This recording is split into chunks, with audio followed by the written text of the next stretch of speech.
পদ্ম। এই ফুলটার কথা শুনলে মাকে সাজানোর ইচ্ছাটা আমার দ্বিগুণ বেড়ে যায়।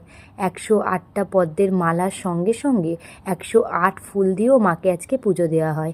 এই 108 ফুলে মাকে সত্যিই আরও অপূর্ব লাগে।